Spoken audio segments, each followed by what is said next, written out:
Саламатсыздар ма, құрметті студенттер? Бүгінгі сабағымыздың тақырыбы жүйке жүйесінің патологиясы. Бүгінгі сабақта жүйке жүйесі патологиясының негізгі себептерін және де жүйке жүйесі патологиясының түрлері жайлы айтатын боламыз. Жүйке жүйесінің бірінші ауруы менингоэнцефалит деп аталады. Менингоэнцефалит дегеніміз ми қабығының, оның астындағы қабаттарының және де вегетативті орталықтардың қызметтерінің бұзылуымен сипатталатын бас ми мен оның қабының қабынуы. Малдарда менингит және де энцефалиттің жеке-жеке қабынуы өте сирек болады да, көбінесе қабаттасқан түрі жиі кездеседі. Кейде бұл ауруға жұлынның қабынуы да қабаттасып, менингоэнцефаломиелит түрінде кездесуі де мүмкін. Бұл аурумен жыртқыш аңдар жиі ауырады, жылқыларда кездеседі, ал басқа малдарда өте сирек анықталады.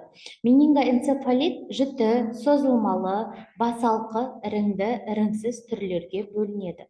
Келесі жүйке патологиясының келесі түрі менингомиелит. Ол жұлын мен оның қабының қабынуы, ауру жыртқыш аңдар мен жылқыларда кездеседі. Себептері көбінесе вирусты аурулар, асқынғанда, атап айтатын болсақ, обада, жұқпалы энцефаломиелитте, ауэстия ауруында және де тағда басқа ауруларда болады. Қабыну процесі бас ми жақтан тарағанда, омыртқа тұсы жарақаттанғанда пайда болады. Келесі патологияның түрі эпилепсия, клоникалық тырыспа, ұстама, рефлекстің жартылай не толық жоғалуымен сипатталады. Иттер мен тер аңдары жиі ауырады, жылқылар мен ірі қара малдарында да кездеседі, бірақ сирек. Нағыз және клиникалық белгілеріне байланысты эпилепсиялар болып екіге бөлінеді. Эклампсия, тоникалық-клоникалық тырыспа, ұстамамен сипатталатын буаз малдардың токсикозы болып табылады. Иттерде, тері аңдарында жиі кездеседі, жаңа туған күшіктер мен торайлар да аурулары мүмкін.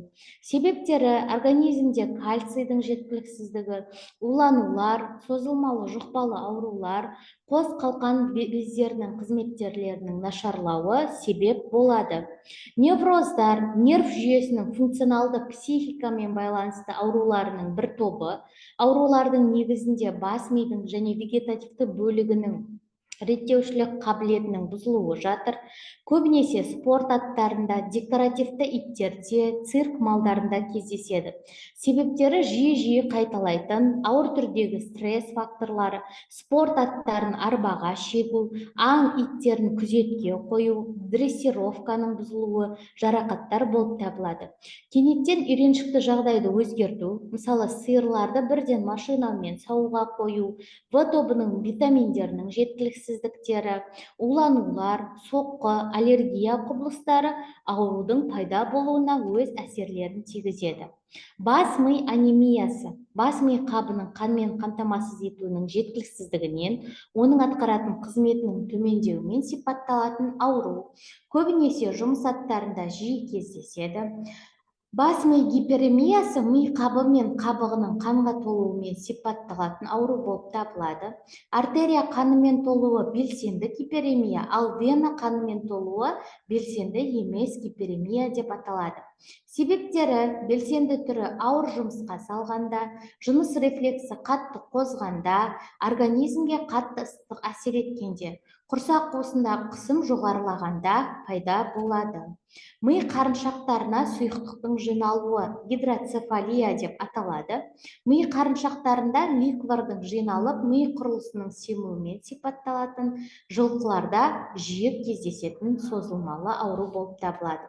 Осымен бүгінгі сабағымыз аяқталды. Назар салып тыңдағандарыңызға рахмет. Жақсы, сау болыңыздар.